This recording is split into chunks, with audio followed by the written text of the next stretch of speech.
Abordamos a segunda parte desta emissão em que vamos ouvir o Magazine Ciência com Stephanie Palma, mas para já ficamos com o convidado de Elton Aguiar, de Olhos Postos sobre Israel. Convidado. Em Israel, quase 7 milhões de eleitores foram chamados às urnas nesta terça-feira para eleger o novo parlamento. Esta é a quinta vez em pouco mais de 3 anos e meio. O cenário de incerteza monopoliza as expectativas de cada partido, que deverão lutar até ao último voto, tendo em vista a formação de um novo governo. Benjamin Netanyahu, ex-chefe de governo e líder do bloco conservador Likud, tenta chegar ao poder pela terceira vez, após ter dirigido os destinos do país de 1996 a 1999 e uma segunda vez de 2009 a 2021. Bibi, que também enfrenta um processo judicial por alegada corrupção, terá pela frente o líder centrista Yair Lapid, que por sua vez tenta manter a sua posição na chefia de Israel. Em entrevista à RFI, o professor e jornalista em Israel, Henrique Zimmermann, começa por explicar que o que está em jogo nestas eleições é sobretudo a figura de Benjamin Netanyahu. Acho que o que está em causa nestas quintas eleições em 3 anos e meio, e quem sabe se não haverá sextas, é a figura de Benjamin Netanyahu. Israel vive um paradoxo enorme hoje em dia, que é que, por um lado, tem um dos maiores crescimentos económicos mundiais, entre 7% e 8%, e ao mesmo tempo tem uma debilidade política enorme devido a um sistema eleitoral proporcional que se mantém desde a criação do Estado e que não permite ou dificulta enormemente a formação de coligações. É como um vidro partido que se vai partindo cada vez mais. Então o que está em jogo aqui, eu acho que estas eleições, uma vez mais, talvez pela última vez, são uma espécie de referendo sobre a figura de Benjamin Netanyahu, o homem, o conservador que governou Israel durante 15 anos, mais do que Ben-Gurion, o fundador de Israel,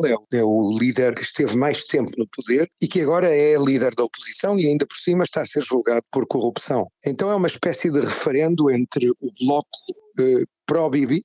e o bloco anti-Bibi, que atualmente governou Israel no último ano e que está presidido por um homem bastante mais jovem, centrista, mais pragmático, Yair Lapid. Que cenário poderia então garantir estabilidade a Israel? Tudo depende do que acontecer hoje, porque se ninguém conseguir 61 deputados dos 120, e mesmo assim é uma coligação débil a que se formaria como resultado disso, vamos ver novas eleições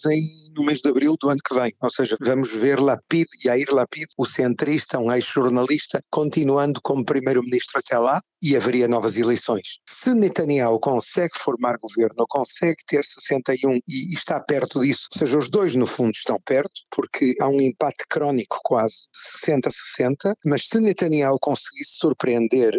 e eu penso que existe uma possibilidade que isso aconteça, ele aí poderia tentar formar governo e, paralelamente ao julgamento dele, que me parece que é uma das suas primeiras prioridades, mas é um governo que seria bastante problemático na medida em que seria uma coligação com a extrema-direita, que hoje em dia se transforma nesta nova situação política no terceiro partido, provavelmente, de Itamar Ben-Gvir e Bezalel Smotrich, um partido ultranacionalista que seria parte da coligação de Netanyahu, conjuntamente com os ultra-ortodoxos, ou seja, Netanyahu seria a esquerda dessa coligação, é a única que realmente está à volta dele e que lhe poderia apoiar, mas claro, tudo vai ser decidido hoje, eu acho, por umas dezenas de milhares de votos e penso que os resultados não se vão conhecer até dentro de 24 a 48 horas, porque cada voto aqui vai contar. Questionado sobre o eventual impacto geopolítico desta eleição, Henrique Zimmermann falou a respeito dos acordos de Abrão e da Palestina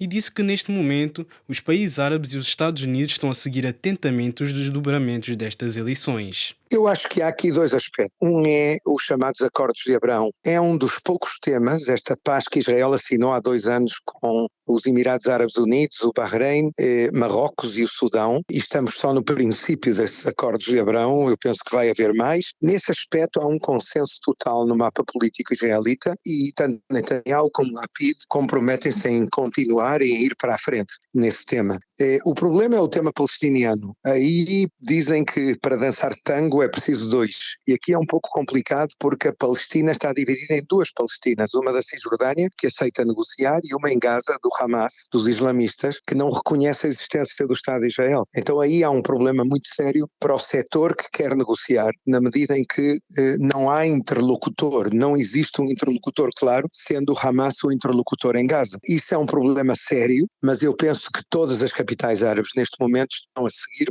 muito de perto o que aqui acontece. Para eles é vital, no último ano, depois deles terem tido uma relação próxima com Netanyahu, sobretudo nos Emirados e em Marrocos, hoje em dia eles veem que, e também na Arábia Saudita eu diria, eles veem que com Lapid conseguiram chegar também a um tipo de diálogo, e eu penso que quem está mais preocupado neste momento é o presidente Biden, que deve estar a observar estas eleições muito, muito de perto, que gostaria provavelmente de ver Netanyahu fora da política israelita. Era Henrique Zimmermann, professor e jornalista em Israel, que conversou connosco a respeito das eleições legislativas naquele país.